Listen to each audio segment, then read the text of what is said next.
Hello and welcome to another edition of the CBB SuperShow. I'm your host, Walter Waddell, aka Dub Deuces 85, and we're coming to you live from the FTN Network, always presented by that world famous FTN Network. We're doing huge things at FTN right now. I can't even begin to tell you how excited I am about the direction of this company.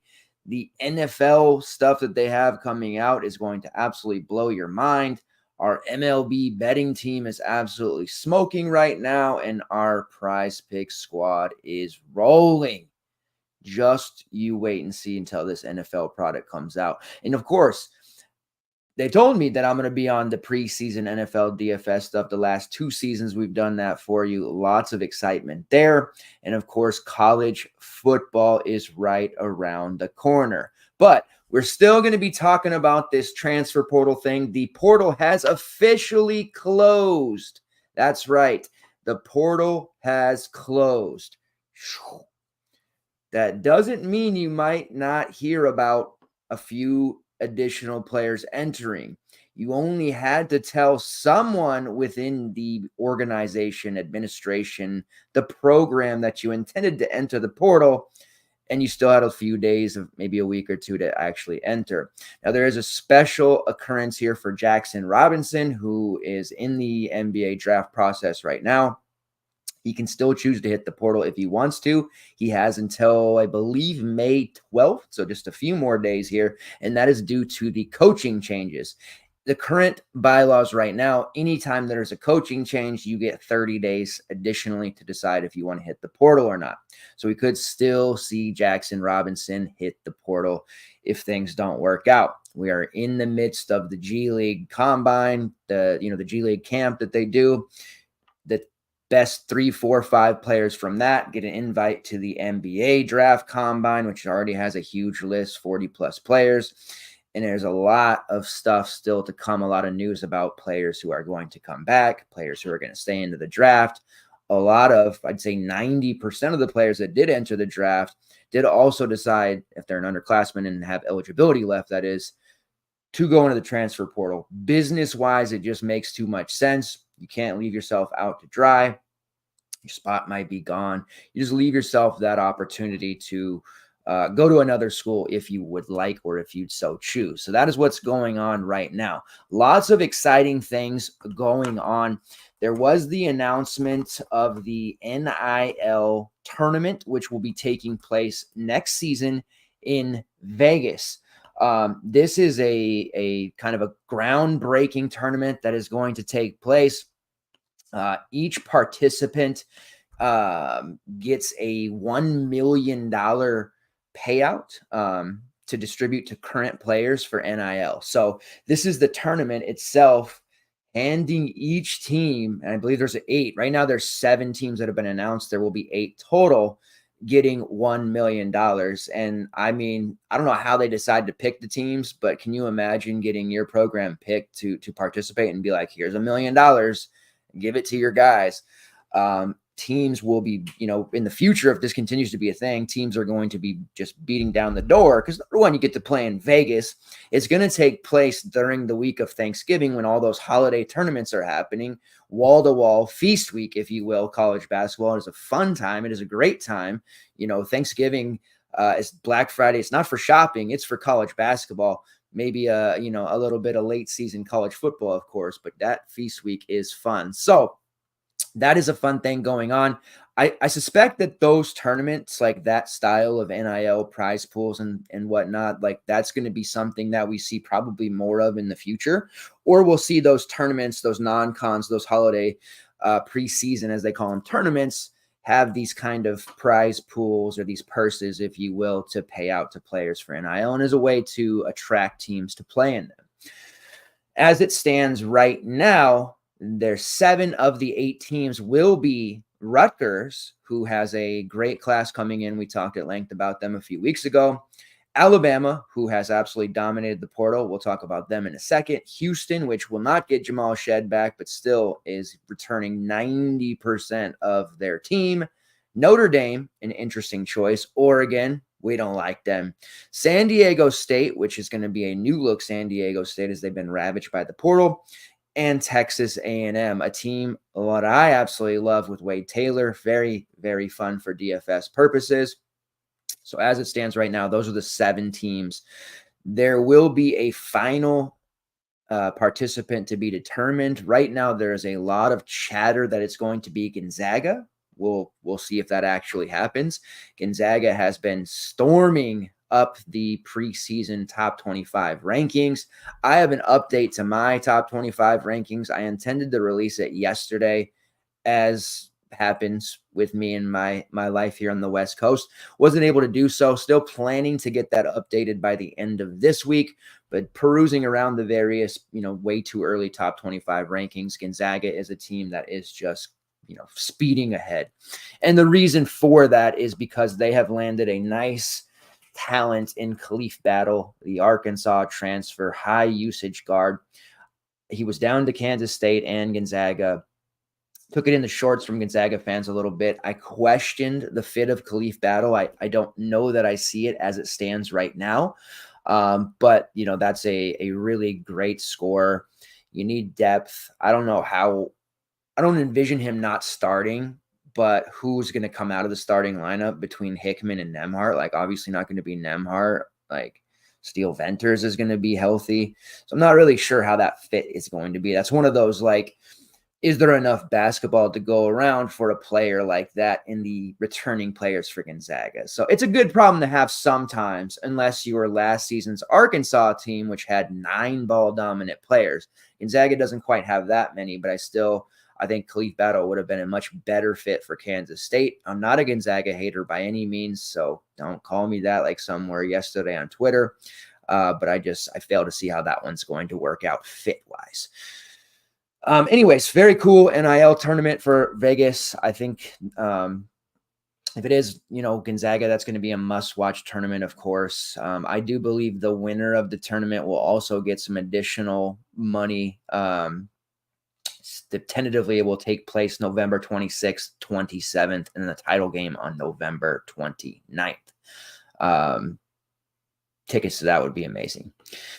Rutgers is a team. They were vying for this tournament. They were originally in the Cayman Islands Classic, which is a much weaker field. However, we talked about this a couple weeks ago. High Point, our guys High Point, who are continuing to smash the portal, by the way, will be in the Cayman Islands Classic. Rutgers will clearly have to pull out due to doing this Vegas tournament instead. The name of this NIL Vegas tournament will be the Players Era Tournament. Not too sure about that name. I need to work on that a little bit, but an exciting time for sure. All right, we're going to update here. Let's talk about what's been happening in the last week or two since we were last on, about some of the portal additions and teams that have really shored up and completely smashed. I want to start with, they got the Arkansas-Kentucky battle. We're going to be hearing about that all the rest of the offseason. We're going to be hearing about those two teams all year long. It's going to be the, Calipari's, his former team, and how are they doing, compared to Kentucky now, and what's this roster's looking like. So Arkansas, they still have plenty of gaps. They have a ton of roster spots that they still need to fill. But as it stands right now, they have about 7 or 8 guys. Looking at the roster, they bring Carter Knox, Boogie Fland, Billy Richmond. That was all expected. Calipari gets those guys. Didn't get all of his class, but a good chunk there, and especially Boogie Fland, who a lot of people, myself included, feel he's the best point guard in the class. Now, he's defined as a combo guard, but I think you'll see he's going to be one of the better facilitators in all of college basketball. Now, in typical Michigan fashion, why am I talking about Michigan? Well, because I'm going to talk about this next player, we have to talk about Michigan. Dusty May, FAU's coach, who takes the Michigan job. He gets his guy, Vlad Gotislav, and he tries to get his man, John L. Davis, one of the highest ranked transfers in the portal. Now, every year for the last 3 seasons, and it goes beyond this as well, Michigan has landed a player only to turn around and lose them because of their difficult admissions process.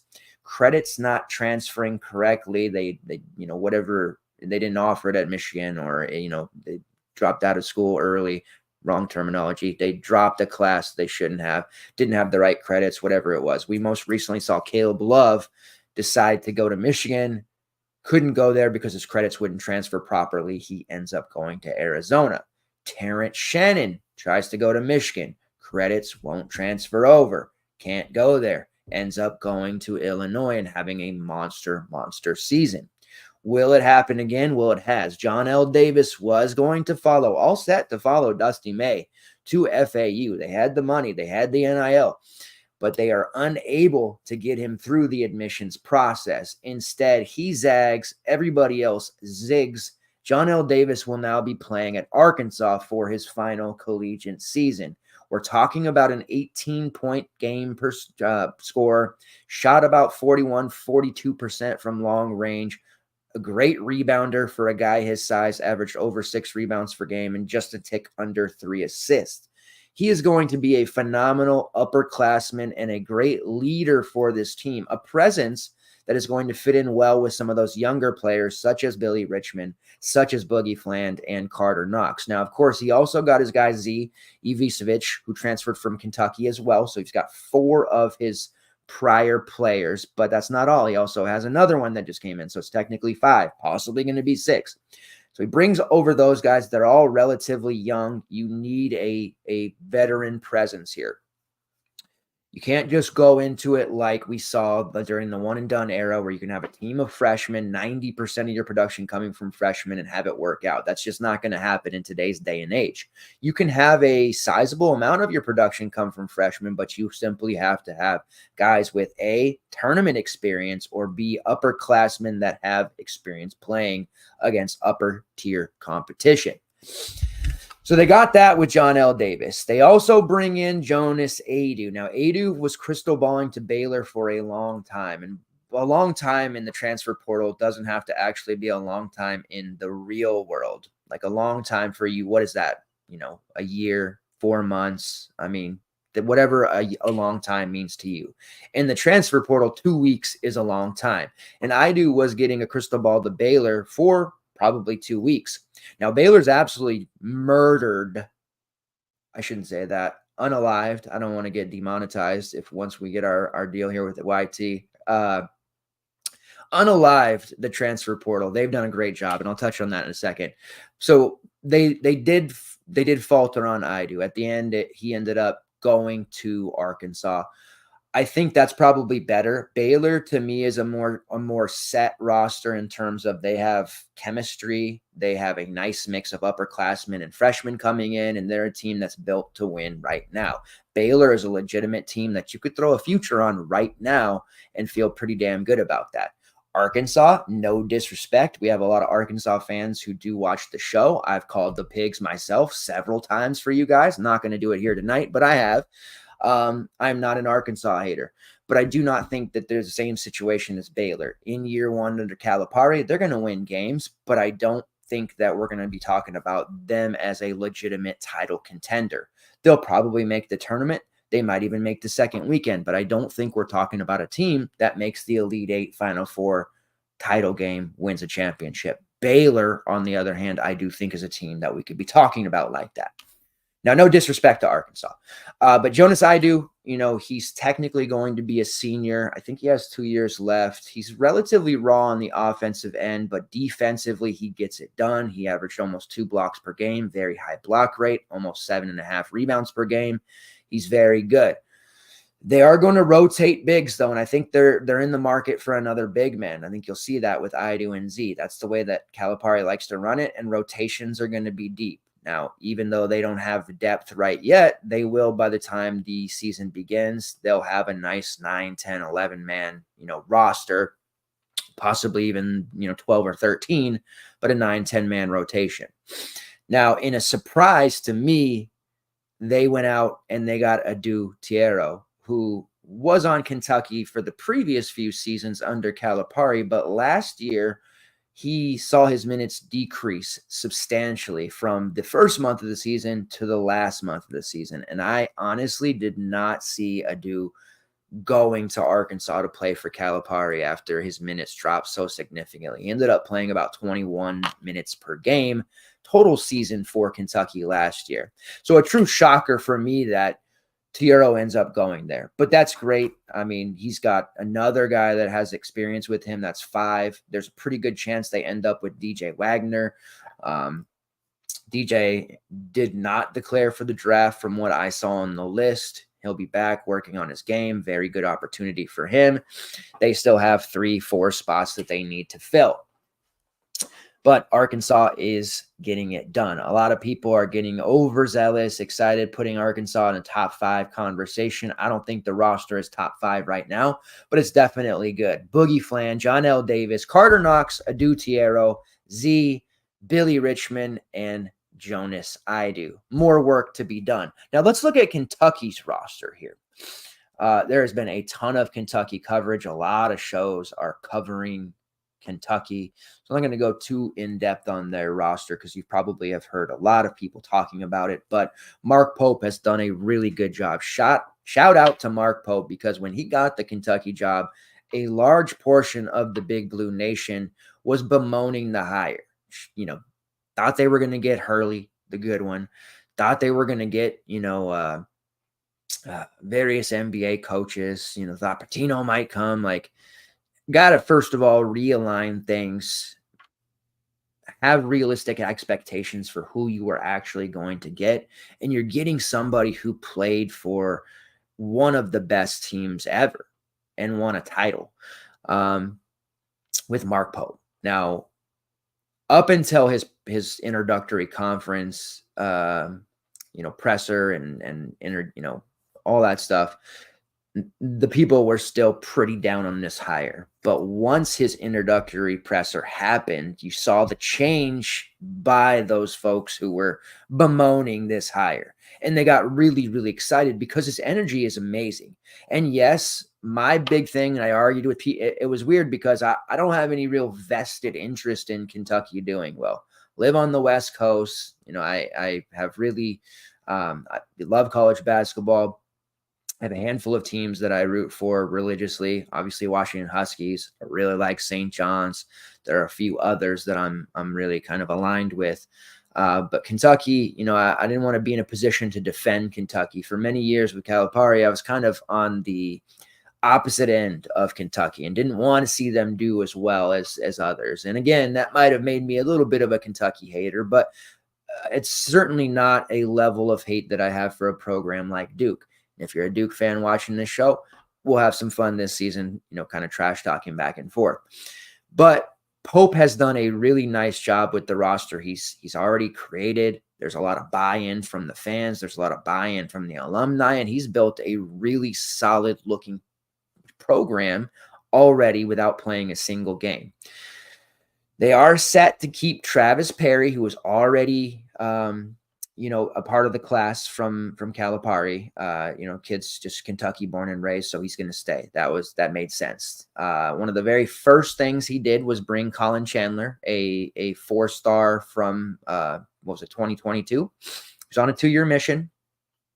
They bring him in, top 100 kid, top 50 kid, really, and people were kind of like, well, big deal. He's going to be older, on a mission.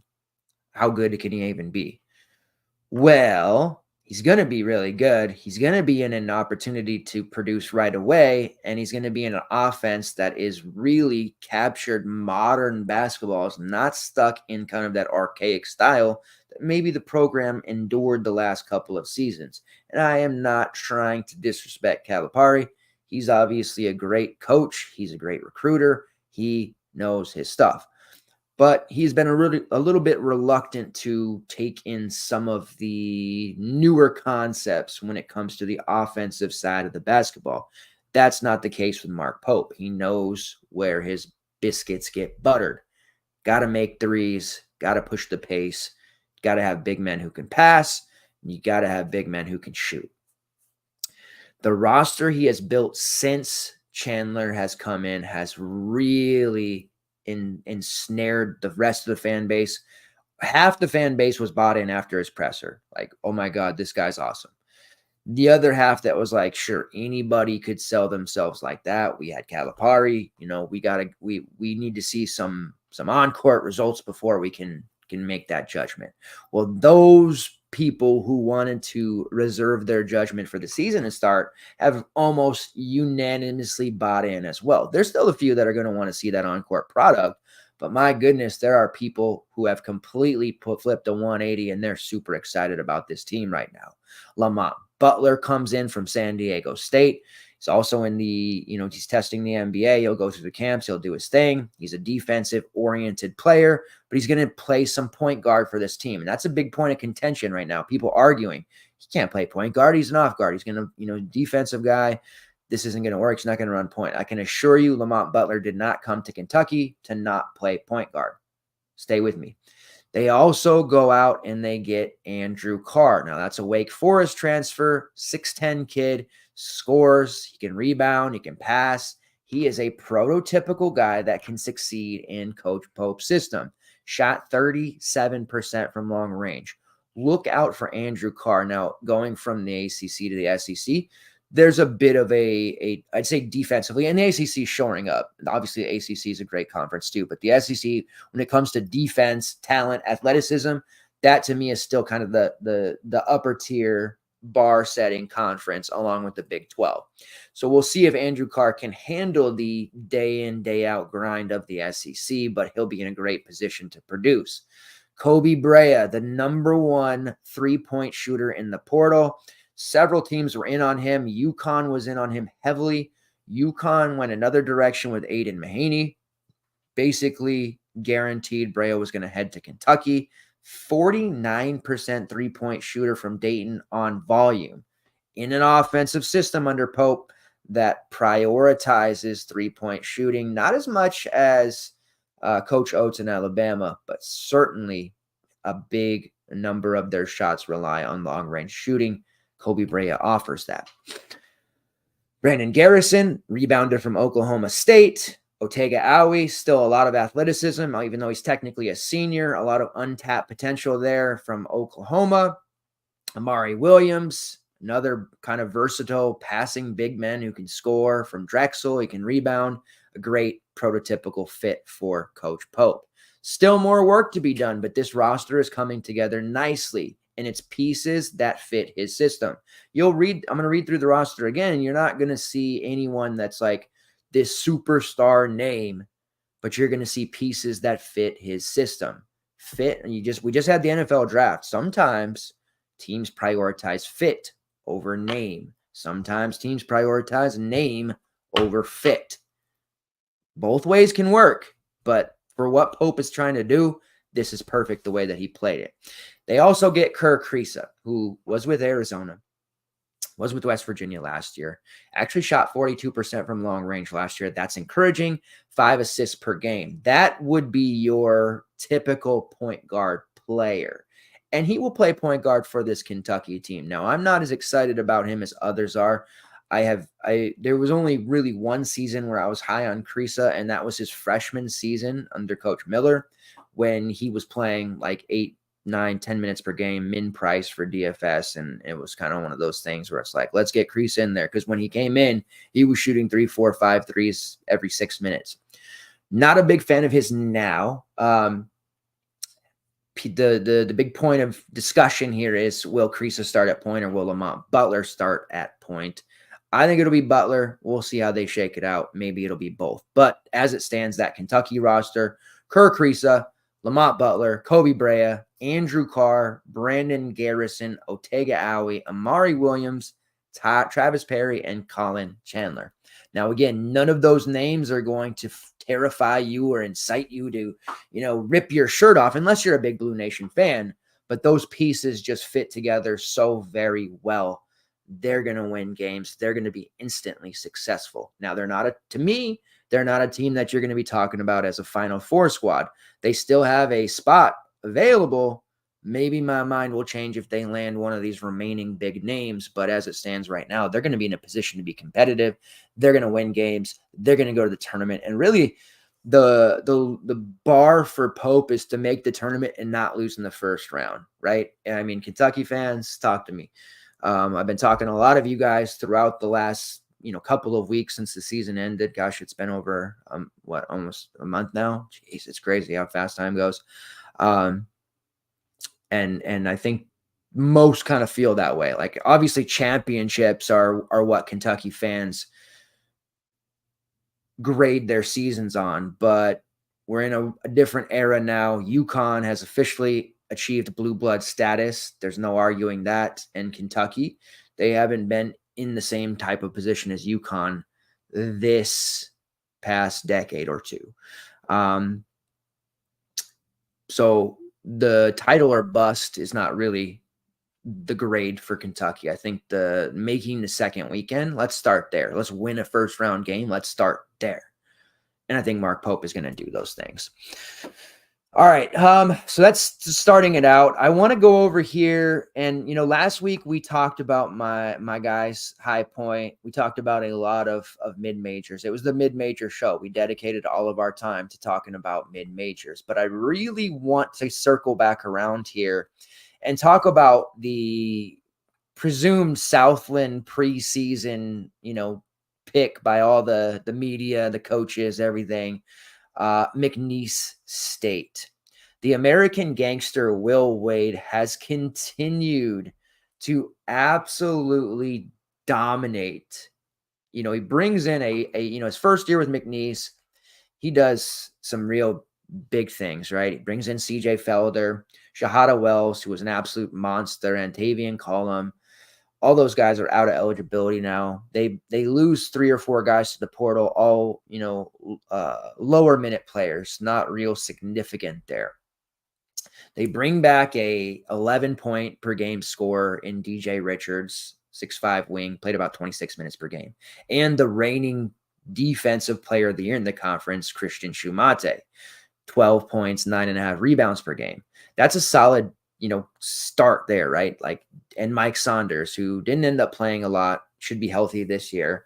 You bring back those 3 players, you've got continuity. And those guys alone with role players would be enough to compete at a top level in the Southland Conference. But Will Wade is not a man content with just the bare minimum. He has gone into the portal and once again struck gold. Sincere Parker from St. Louis is an absolute star. We saw him. I talked a lot about it last week. I won't rehash it all. He's a big-time scorer. Brandon Murray, we know from his time, showed it at LSU and Georgetown. He's been around Ole Miss, not so much. Has that high major experience. Now he's going to McNeese State, where he's going to be an absolute problem. 36% three-point shooter. Sincere Parker, 43% three-point shooter. With DJ Richards, who returning 45%. Hello. They get the Louisiana transfer in Joe Charles, who is about 6'6", 6'7", but he averaged almost 10 rebounds per game. Tough as nails. Will be what they wanted CJ Felder to be last year. And then Brian Celebang, who was awesome at Tulsa, didn't get a lot of minutes at Arizona State. You think he's going to be good in the Southland? Absolutely. But then today, that's not all. Wait, there's more. They land the biggest. I mean, Brandon Murray and Sincere Parker are pretty big gets. Each of those guys, when they got Sincere Parker, I was like, okay, they've got their replacement, right, for a scorer, a Shahada Wells part 2 in Sincere Parker. Then they land Brandon Murray, and it's like, okay, they're going to be splitting that role. But they landed Quadir Copeland Do you remember Quadir Copeland? Do you remember how good he was off the bench for Syracuse? Do you remember how often he paid his salary off for us in DFS whenever he was priced below 7K? Played only about 22 minutes per game, but his rates were phenomenal. His fantasy point per minute number was phenomenal. Was about 9.6 points per game, 5 rebounds, 3 assists. 3-point shooting was not his strong suit, but he can get to the rim. He can get to the foul line. Quadir Copeland is going to be such an absolute problem in the Southland Conference. I do not believe they have any scholarships left, but this roster is absolutely just ridiculous.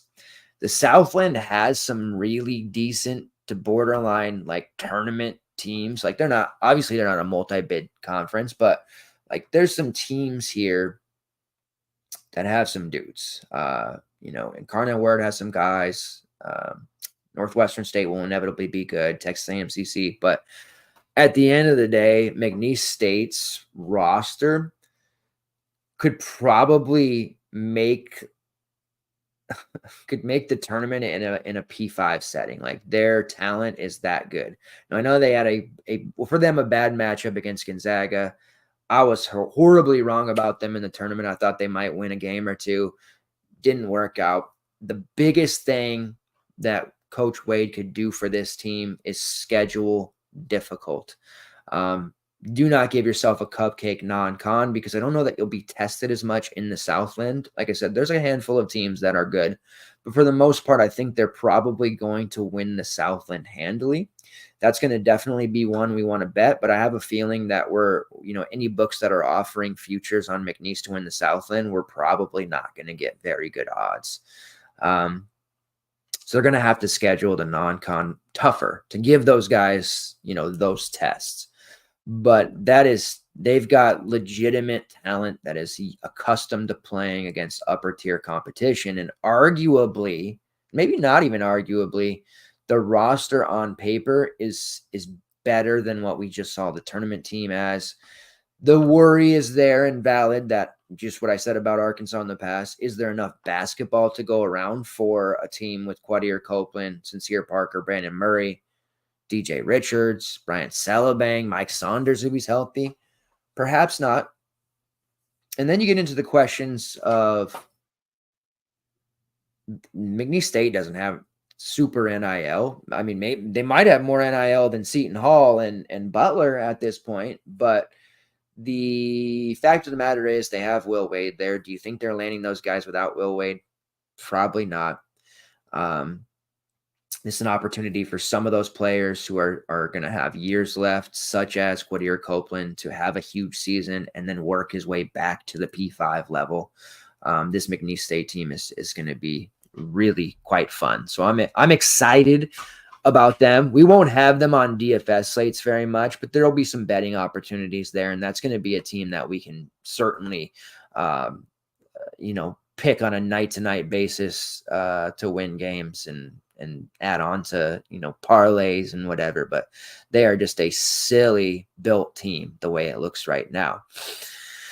Other news, and this is just going to be, we're just going to go over some of the more pertinent news of the last, week or two. Kansas has continued to add talent. I touched on this several times and kind of vocally on Twitter as well, speaking about how Kansas has done such a great job. Rylan Griffin, AJ Storr, Zeke Mayo. But one of their earlier transfers that they landed, Riley Kugel, they got him before all of those other players and before Hunter Dickinson decided to return, which I think it was expected. But because he was one of their first gets, the expectation is he's going to start. He's going to get all the minutes he wants and all the opportunity he wants. But AJ Storr comes in after. Rylan Griffin comes in after. Both of those guys, solid three-point shooters, especially Griffin. Zeke Mayo's in there, another really good three-point shooter. They've got some freshman talent coming in as usual. Jamari McDowell will be in year 2. Johnny Furphy, perhaps. KJ Adams, DeJuan Harris, Hunter Dickinson, like a rock solid team. Where does that leave Riley Q go? Back on the bench in an identical role to what he just had in Florida. He's looking for a bigger role. Now, it came out today that he will not be going to Kansas. And like I said, that to me, the writing was on the wall. However, the reasons I thought, expected, and still think partly to do with it was the fact that these other talented players at his position have joined the roster. Now, it's similar to the Michigan admissions stuff that his credits didn't, transfer over fully. Apparently, according to Trilly, if you're following college basketball right now on May 8th, you probably know who Trilly Donovan is. You're a sicko like me, and you follow this stuff daily. Very in tune, plugged in to the industry. Nobody knows if he's a coach, an assistant coach, a former player, former coach, what he is. But he has his own Discord. He has just a really good track record of predicting, where somebody's going to go or having insider news. And he had basically said outright that Kugel did something to the effect of drop the class mid-semester, didn't get the credit for it or whatever, and now he can't transfer. So Kansas doesn't have as stringent admissions as Michigan, but that tells us what? If he can't get into Kansas because of dropping a class, that's probably going to be the same problem at multiple other schools. So he may be back at Florida, where he just tried to get away from, on a roster that's still full. Where does that leave Riley Kugel? In a very similar position to where he's probably going to play 25 minutes some nights when he's hot, and some nights he's going to play below 10 minutes because he's not. Good luck trying to play him on a week-to-week basis for DFS purposes. We're going to be tortured by Riley Kugel once again if he has to return to Florida. That will remain to be seen. My biggest argument for the credits thing is, had they not got AJ Storr, had they not got Rylan Griffin, had they not got Zeke Mayo, or even one of the three, maybe even two of the three, you expect me to believe that Kugel couldn't have figured out a way to make that happen? Is there summer school? There's some sort of way to get those credits transferred? Kansas might have been a little bit more under duress, or a little more motivated is a better term to use, to get Riley Kugel through admissions on their roster if they didn't have AJ Storr, Rylan Griffin, Zeke Mayo. I mean, I don't know. We live in a world where tampering is being ignored. Guys are getting paid $800,000 with averages of 5 points, 5 rebounds from the year prior. Like, it's the Wild West. I love the transfer portal. I continue to say I think kids should be paid for their services and their abilities. The money they've brought these universities year over year is massive. They deserve to get paid more than the college stipend, which is about $2,700 a month, $2,100 a month, something like that, pre-NIL days. We're talking about legal money. We're not talking about the bagman stuff. Because we're in that era, because the money is being thrown around, because we're having guys literally tampering and talking about it and not even trying to hide it, you expect me to believe that Riley Kugel couldn't have gone to Kansas. It's because of his grades. It's because of his credits. No, I don't buy that. I'm sure it had something to do with it, sure, but there's no way in hell that if those other players were on the team, they would not have found a way to make Riley Kugel a Kansas Jayhawk. Right or wrong with that take, I'm sticking with it. Let's see. Let's look at some of the other news that's come in. And how about some of the let's go to Baylor. That's the team I want to talk about, because Baylor whiffed on Jonas Idu, and it was kind of like, wow, they were in on him tough. How did they not get him? That's strange. How could they not make that happen? And no disrespect to Jonas Idu, he's a great defender, and he may turn into be a very strong offensive player as well. I mean, he averaged 11, 12 points per game in the SEC. He's not a scrub by any means. We saw in the tournament, he had to hit those mid-range shots against Purdue. He didn't. We talked about it all tournament long. We need the big men to hit those shots to bring Zach Edey out. He couldn't hit him. He played very few minutes. A lot to work on.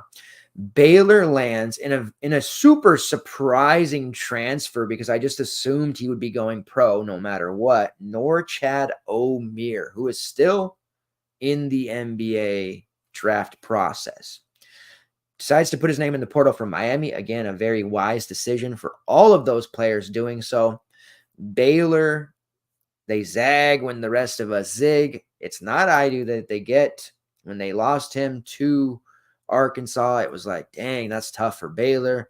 They turn around and land Norchad Omier, a 17-point per game player, a 10-rebound per game player, a big man that shoots 35% from long range, averaged a block, over a steal, elite defender, rim protector, great rebounder, an absolute menace of a player to defend.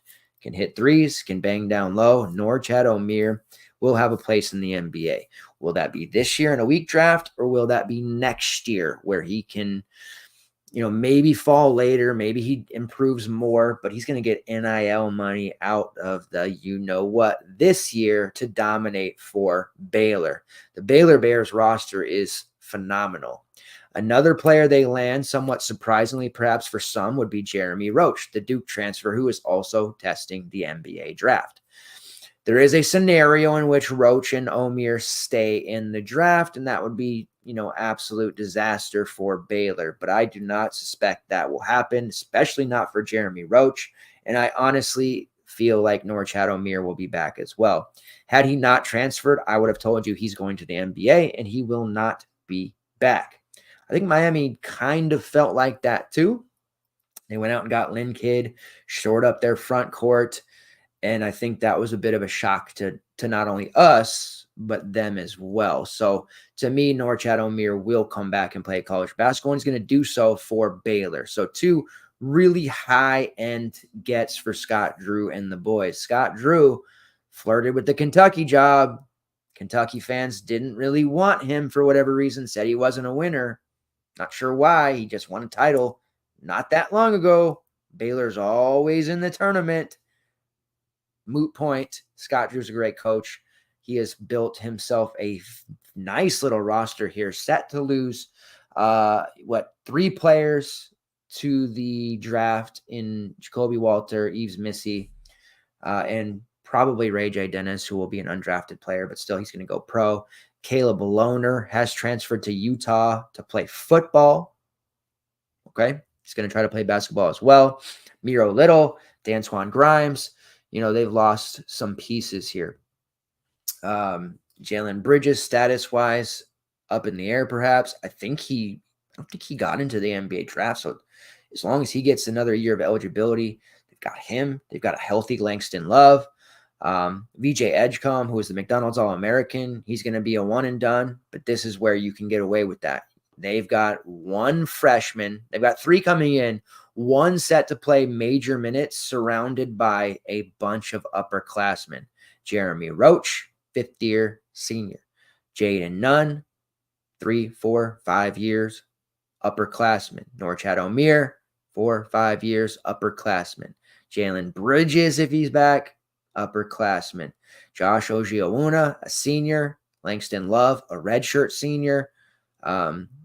They'll need to grab 1 or 2 more pieces. They'll likely be a role player or 2, but they can nourish Edgecombe. He's going to be one of their better freshmen that they've had in several years. And we're talking about a team that had a really productive Jacoby Walter, who looked like an NBA pro, flawlessly scored 15 a game. And didn't even, if you watch Baylor games this past season, didn't really seem like Walter was that dominant, but he put up stats. And then, of course, Key George from a couple of seasons ago. Really big names. But I think VJ Edgecombe is going to put up monumental numbers, and this will be a spot where you look at the roster around him. That makes a lot of sense. Jaden Nunn is going to be a secondary scorer focused on shooting 3-pointers. Jeremy Roach will take over games when he has to, but he's happy to facilitate. He averaged 3.5 assists per game this past season. Norchad Omier is a passing big man. That is something you have to have in modern basketball. And you have a bench with Langston Love, who is a very good scorer. Langston Love averaged 11 points per game last year, shot almost 50% from long range. Now, he didn't have a ton of volume because of how injury-plagued he was, but Langston Love could start for a lot of teams. He could have hit the portal, gone the mid-major route if he wanted, or played for a team that's patching a lot of holes, Seton Hall, for example, and gotten 38 minutes per game. Chooses to stay at Baylor, will probably come off the bench and play about 20, 25 minutes per game, but he will be a key sub for them. This Baylor roster is not complete just yet, but their rotation 7 or 8 man deep is as scary as anyone else's in the country.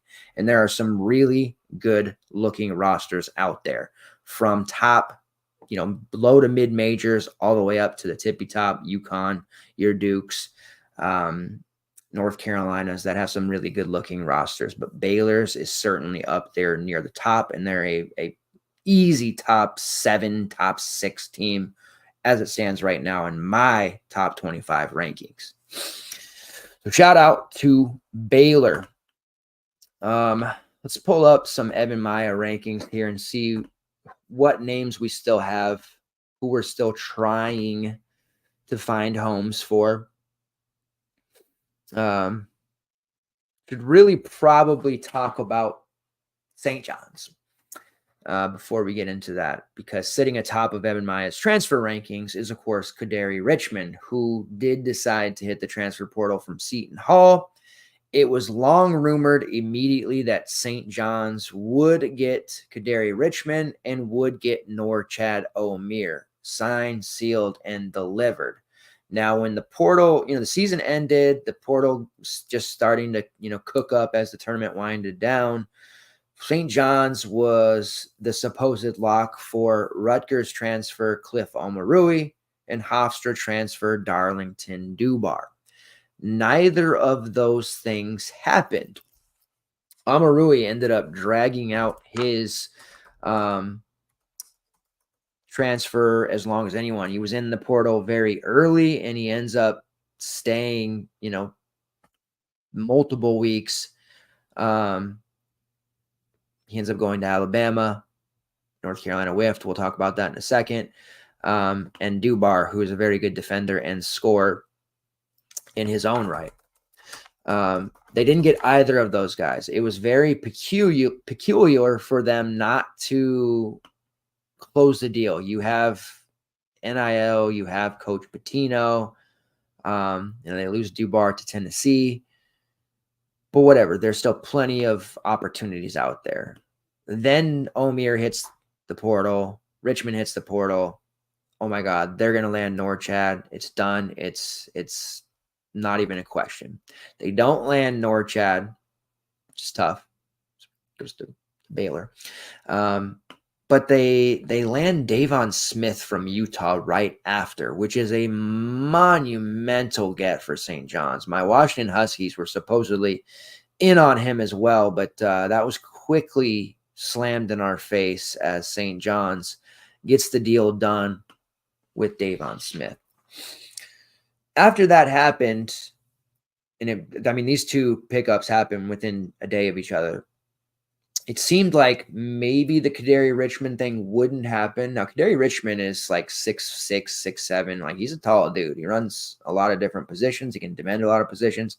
It's easy not to even realize that he's, can play those additional positions, and he is that tall.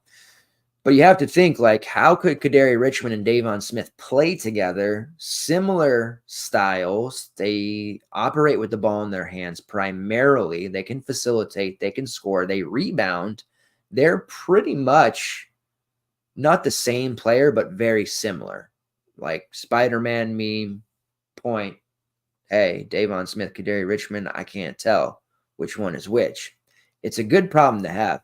But I did not think that they would both play on the same team. It had been talked about. It had been predicted, crystal balls, but it was like, I don't know. But it did come to fruition. Now, this is going to be one of the more electric backcourts in the country. Now, the nice thing about it is they're interchangeable pieces. Davon Smith's 6'1", Kadary Richmond 6'6". So there's a size gap there. Davon Smith can't guard as many positions as Kadary Richmond is. But you've got two certified, bona fide ball handlers there that, both can operate as the facilitators or as the primary scorer. Davon Smith toiled and wasted away for Georgia Tech for several years as a secondary piece. I don't think anybody thought that Davon Smith would turn into a legitimate triple-double guy like he did at Utah. It's almost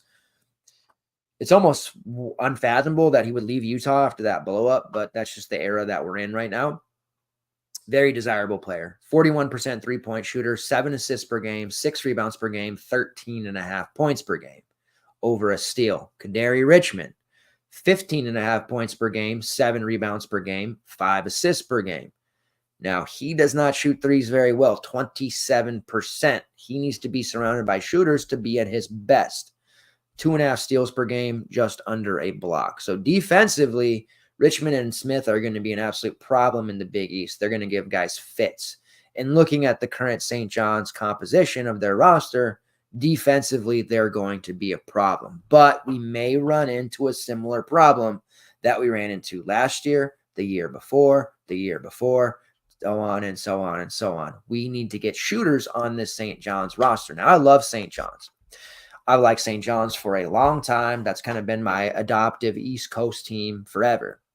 We're talking about, way back. Jarvis era, Bootsy Thornton, like Eric Barkley. I mean, I was hardcore into this St. John's team and still am. And they have been very good to us throughout the years. Posh Alexander, my man. Like, I actually really love Posh. I want to see St. John's do well. I think college basketball is better when teams like St. John's and Georgetown are not the, doormats of the conference. St. John's has some pieces here, and they're looking pretty good. If they can figure out a way to have Smith and Richmond coexist, and I am very confident Pitino will do so, things are going to work out just fine, and this will be a tournament team. I've said that the last 2 years, though. Last 3 years, actually, with their talent. I've predicted them to make the tournament, and that hasn't happened yet. But this will be the time that St. John's makes the tournament. They also got North Texas transfer Aaron Scott. Defensively, very strong. Block and a half per game, a steal and a half per game. Strong. Vincent Uchukwu, USC transfer, a little used player, 15 minutes per game, and the infield didn't really know what he was doing. 7'1" kid, can block shots. A force, can just clog the lane. Defensively, got it going on. RJ Lewis on the wing, defend multiple positions. The thing about this St. John's roster as it stands right now, there are a lot of interchangeable pieces defensively, and I think they'll be able to hang their hat on an elite level defense.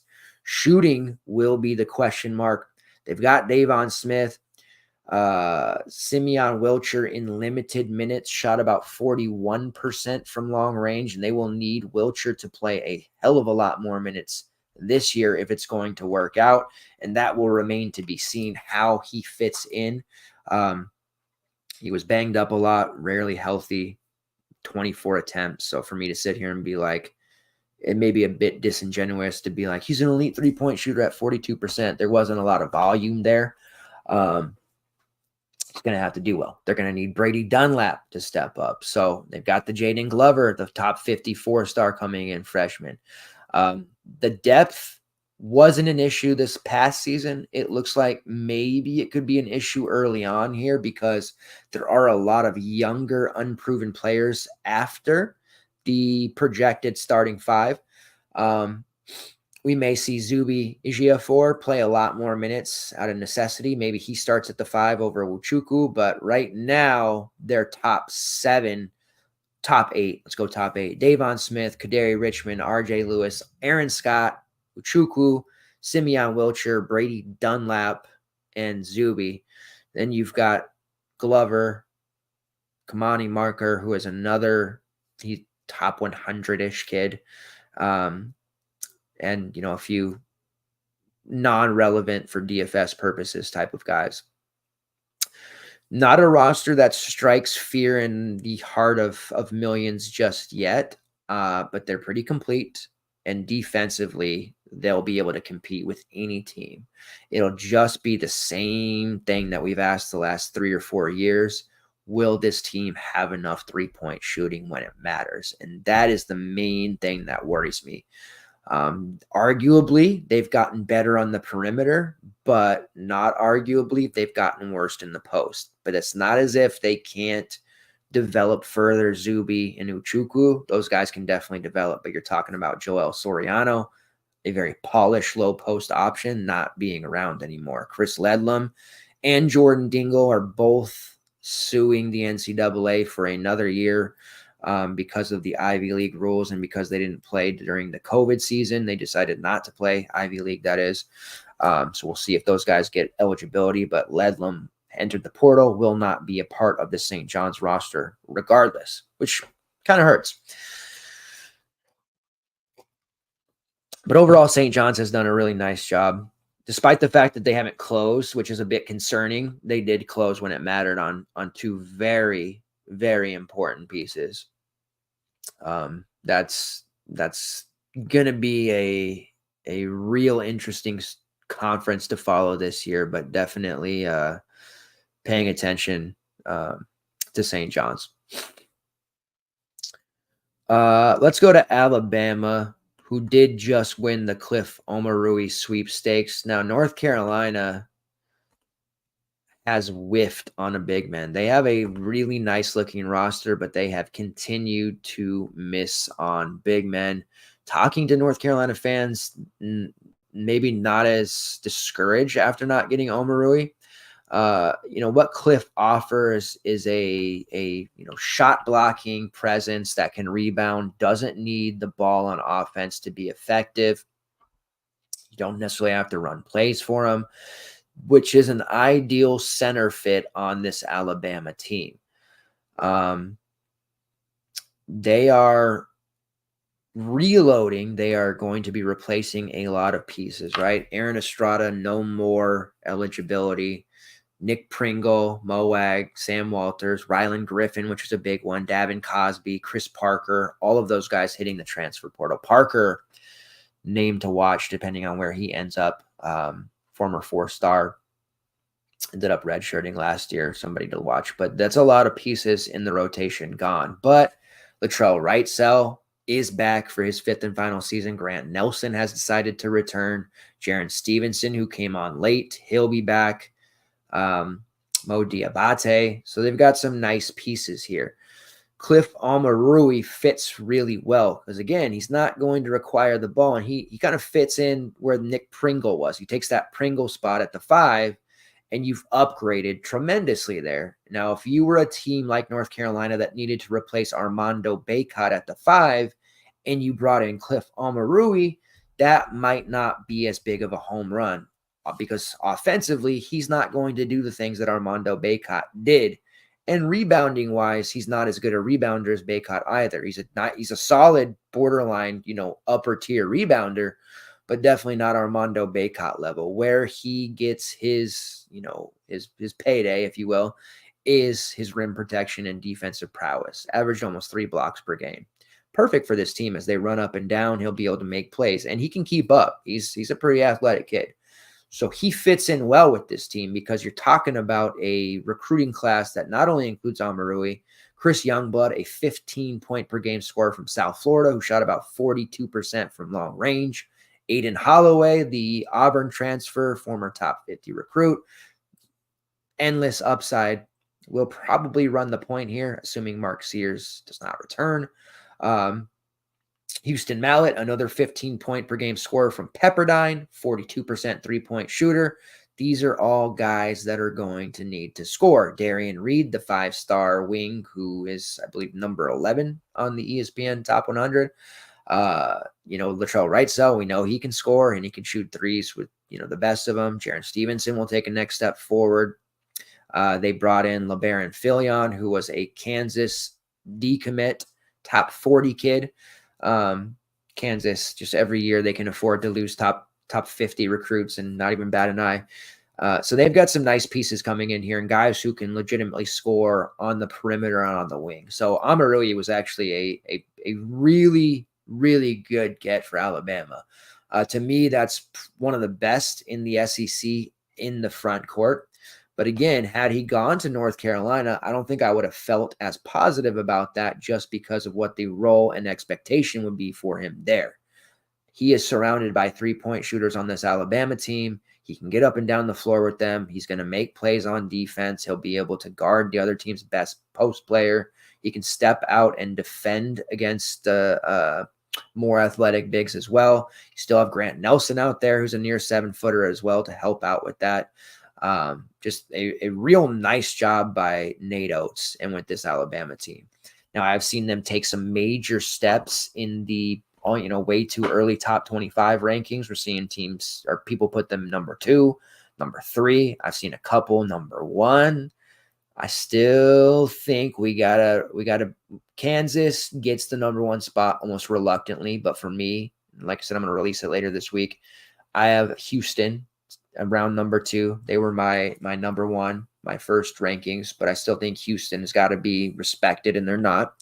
But Alabama is certainly a top 5. I don't think we can argue that. And I think with the current roster that they have, there are some really good scorers here that aren't necessarily household names, but are going to surprise some people.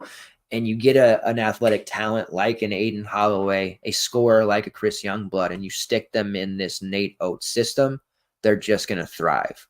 So this is the way that he's built his roster. Similar, to what I said earlier, fit versus big name. They've gone out. Cliff Omoruyi was a big name, but they've gone out and they've got guys who fit their program and their offensive system over big names. And I think there's going to be a lot of success for this Alabama program. Mark Sears, if he were to come back, then we might be talking about Alabama being number 1, but we'll see how that goes. Let's get into a couple of other teams here that have made some rather sizable moves, and then we'll get out.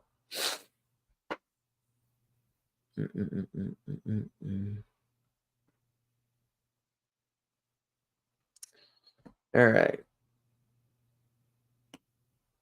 Still need a big man on Missouri. Missouri is going to be one of my sneak teams this year with Mark Mitchell and the boys, but they still need to go and get a front court player. So we'll see how that happens.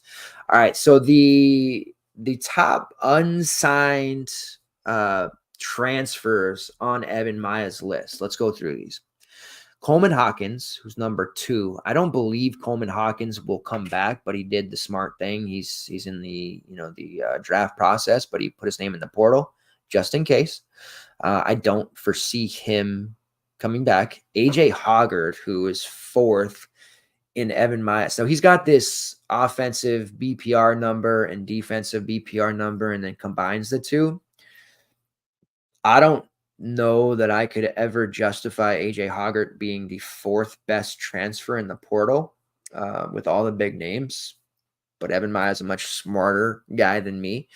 And his analytics say that AJ Hoggart's 4th. Hoggart has the Huskies on his list, by the way. We're in his top 3. I don't know how I feel about that yet. We'll see. JT Toppin, who is the young stud front court player that was at New Mexico this past season. God, he's good. I am really, really rooting for North Carolina to get a player like that. Dylan Mitchell from Texas. He was kind of fumbling around came out, and this may have been out earlier last year, but I only heard about it recently and went in depth. He was intending to portal last year, apparently, messed around with the NBA draft process and did not make the deadline to portal out. Didn't like where the draft was and ended up staying at Texas. So an interesting tidbit there. Didn't make that same mistake this year. Jameer Watkins from Florida State. That's a big one. We know he is an absolute he had that, 60 fantasy point per game earlier this year. We know what kind of stud he can be. DJ Wagner, who I do believe will end up at Arkansas at the end of the day. Chris Ledlam, who's currently in the lawsuit with NCAA regarding another year of eligibility. Keba Kaida was one of the remaining top 50, but he did commit to BYU earlier today. So he stays in state, goes to a new look BYU team where I think he's going to get an opportunity to play, 30 plus minutes. You guys may remember Kaida had some of the best usage and shot rates in the country, just didn't play enough minutes for that to matter. But on a per 40 basis, he has mouth-watering numbers. So that could be very, very fun when it comes to DFS purposes, which is really what we care about, right? Betting opportunities, DFS opportunities, all that good stuff. Braden Smith from Colgate. Now he's the point guard from Colgate. Spells his name with an additional E.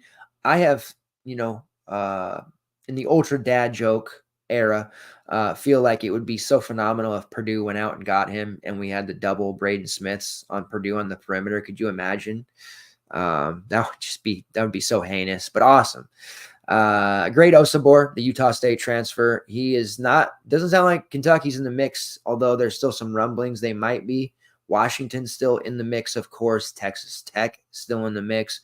We'll see how that goes. He's been dragging it out. Still has the visit with Washington. Fingers crossed for us. Please follow your coach one more time. Arthur Kaluma, who is doing the draft thing from Kansas State. He's in the portal. Zion James from Tulane, big-time scorer, will probably transfer up. Mo Wag's still looking for a home. Cam Christie from Minnesota. And lastly, Dylan Adewusu, who is expected to return to Seton Hall. Seton Hall is doing some things. Despite not having any NIL, Seton Hall is making some things happen. And a kind of a late add to the portal right before the deadline, Achor from Samford. He was the dude that stood tall against Hunter Dickinson in Kansas. Another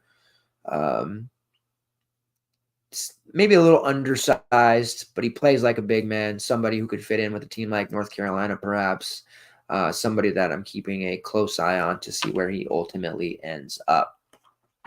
So those are the big names still remaining on the portal. We are seeing less traffic happen, things starting to materialize here. You're still going to see, for the next few weeks here,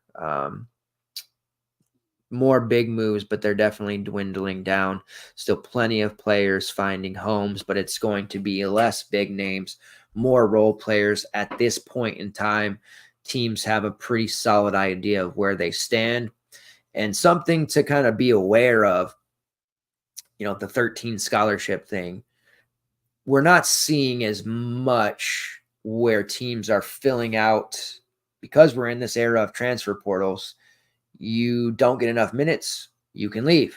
You're not getting enough opportunities, you can leave. So we are not seeing these, this year at least, fringe guys getting those, 10th or 11th, 12th, 13th spots on the roster, because theoretically most teams are going to play a 7 to 8 man rotation. That seems to be, kind of the sweet spot, if you will. Maybe you see a team play 9 or 10 guys, but you generally see that 7-8 man rotation, 20 plus minutes. You'll see other teams, Leonard Hamilton, will still do his 15-man rotation. Bruce Pearl at Auburn is obsessed with playing, 12 guys, 18 plus minutes. But for the most part, you're seeing that less and less. We're seeing walk-ons, preferred walk-ons. They're getting those last few scholarships, and it makes a lot of sense because you need to protect your roster as best you can. Another Trilly quote is, the best gets are the best portal guys that you get are the ones that you keep home. And I know it's not the exact quote, but bear with me here. You have to re-recruit your roster often, and that can be tough every year. So the quickest way to lose guys is not giving them minutes, not giving them opportunities. So if you can play 8, 9, 10 guys regular minutes, they're happy. Maybe that 11th guy is not getting many minutes. He's not very happy. And then, those last few guys in the rotation, 12th and 13th on the roster, they're not really in the rotation. They're playing in extreme blowouts. They're, getting mop-up duty. Maybe senior night they're getting those minutes, but those are typically going to be now walk-ons, preferred walk-ons, guys like that. We're going to play hard in practice and give you an opportunity to scrimmage when guys are hurt or can't practice, whatever it is. You are going to see more of that with the end of the roster scholarships going to non-competitive players, if you will.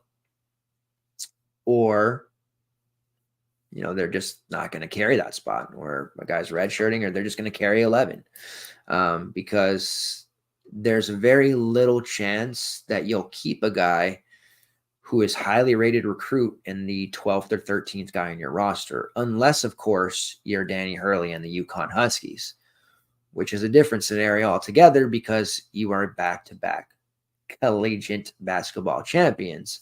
And you're giving an opportunity to those guys, Solo Ball and company, to play big minutes this year. So a little unique situation there. But for the most part, if you go through and look at the transfer portal, a lot of those P5 transfers are guys who didn't have opportunities, didn't get minutes. What are they doing? They're going to the mid-major level. They're going to dominate there and then transfer back up. Or you're seeing guys who are maybe the third option on a team going to a spot where they're getting a big NIL deal, and they're going from third to the alpha, such as John L. Davis is going to a situation in Arkansas where he's going to be the alpha. And there's many other teams and players in those same situations. So want to end on that. I think I feel pretty good about where we stand knowledge-wise and where the portal is. I think you'll see a considerable amount of slowing down over the next few weeks. And I'm interested to see next year, and as we get into the next two seasons, when the COVID year officially drops off, how many transfers we actually see. It's going to inevitably be less because there won't be so many guys with that COVID year, which gives guys the opportunity to stay with their programs and get those minutes if they're not recruited over, or there won't be so many guys transferring into a new team to take a spot from someone else. So inevitably, this chaos is going to slow down to a degree.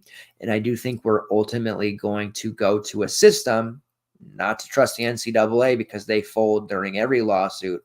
I think we go to a system where teams are allotted a certain amount of contracts, if you will, to sign players and thus keep them on the roster for X amount of years. Or we see some sort of program where mid-majors, low majors, if a team comes, takes one of their players away, maybe they get a percentage of money for that to happen. I don't know if that could actually be a thing that does happen, maybe like a soccer club thing. But we definitely, as a pro portal, pro transfer, pro kids getting paid individual like I am, even I admit the current Wild West situation that we're living in is not probably the best and healthiest environment for us right now as fans, as players, as coaches, and overall people that work in the industry. So the good thing for us is it keeps rosters fresh. So when people are trying to do their projections and they're figuring out, it's taking them time to kind of realize how these systems and how these programs come together, what players are going to be the alpha. That gives us an edge because we kind of know ahead of time we're going through this stuff in May. Bad thing is, for more casual fan, they want to root for a player over a couple of years. Obviously it's the name on the front, not the back. That's what most people say, but it's easier for some to root for a program if they can get behind a player that they know is going to be there for 2 or 3 years. But I also challenge that because we went through the one and done era for, 8, 9, 10 years. And there were kids leaving after freshman year consistently over and over and over and over and over again. So this really isn't that different. Either way, it's not all doom and gloom. Collegiate basketball is not going to end. Collegiate football is not going to end. We may work our way towards a super league in football, but I do not see a situation, a scenario, a nightmare, if you will, happening where low to mid majors get completely phased out and the tournament becomes a total, P5 experience where we're stuck with not just one Virginia in the play-in games, but 8 of them. That would be a disaster.